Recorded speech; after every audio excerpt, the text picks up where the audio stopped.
এখন নহলে হেৰি নহ'ব।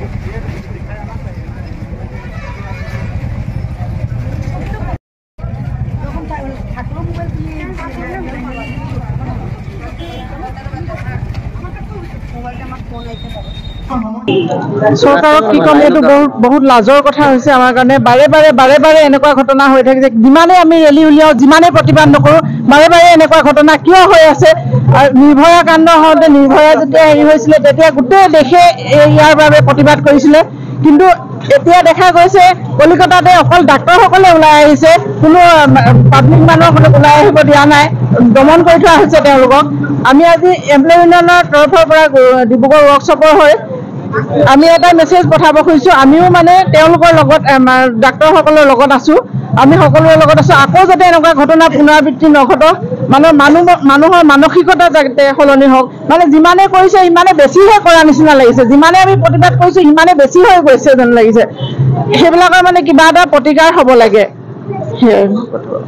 যি আমাৰ যি দেশ জোকাই যোৱা লগতে বিশ্ব কঁপাই যোৱা যি ঘটনা ৱেষ্ট বেংগলত ঘটনা যি সংঘটিত হ'ল, এই ঘটনাৰ তীব্ৰ প্ৰতিবাদ জনাই আমাৰ এমপ্লয়িজ ইউনিয়ন ডিব্ৰুগড় ৱৰ্কশ্বপ শাখাই আজি এক মৌন সমদল কাৰ্যসূচী লোৱা হৈছে। আৰু এই কাৰ্যসূচীত এমপ্লয়ী ইউনিয়নৰ লগতে যি ৰেলৱে আৱাসীসকল, কলনী আৱাসীসকল আছে, তেওঁলোকে আমাৰ পূৰ্ণ সহযোগ কৰিছে আৰু স্থানীয় ৰাইজ স্বতঃস্ফূৰ্তভাৱে আজি এই আন্দোলন কাৰ্যসূচীত আগবাঢ়ি আহিছে।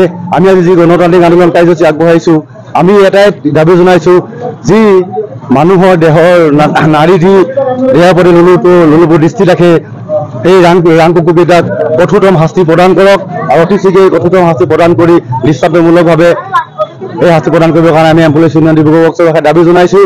আপোনালোকে গম পাইছে, দেশ কঁপাই যোৱা নিৰ্ভয়া কাণ্ড, মণিপুৰৰ যি কাণ্ড হৈ আহিছে, তেনে কাণ্ডৰে পুনৰাবৃত্তি ঘটিছে। যাতে এনে কাণ্ড পুনৰ নঘটে তাৰ কাৰণে যি কঠোৰতম আইন আছে, আইনৰ নামত আইন নাথাকি এই আইনবিলাকো বাস্তৱ ক্ষেত্ৰত পৰিণত হৈ আমাৰ নাৰীসকলক, মহিলাসকলক, আমাৰ ভণ্টিসকলক যাতে সুৰক্ষিত কৰিব পাৰে, তাৰ বাবে আমি এমপ্লয়িজ ইউনিয়নৰ নামত দাবী জনাইছোঁ। আপোনালোকে এটা ঘটনা চাব যে আজি কৰ্মৰত অৱস্থাতো চিকিৎসালয়ত যি সেৱা আগবঢ়াব গৈছে, তেওঁলোকেও তাতো কৰ্মস্থলীতো ৰেহাই পোৱা নাই।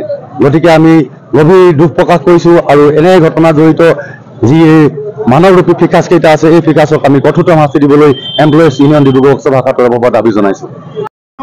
আজি আমি NS ৰেলৱে ইউনিয়নৰ পৰা গোটেই সমগ্ৰ ডিব্ৰুগড়বাসী মানে ইমান বেয়া এটা বস্তু হ'ল, তাৰে বাবে আমি ইয়াৰ পৰা এটা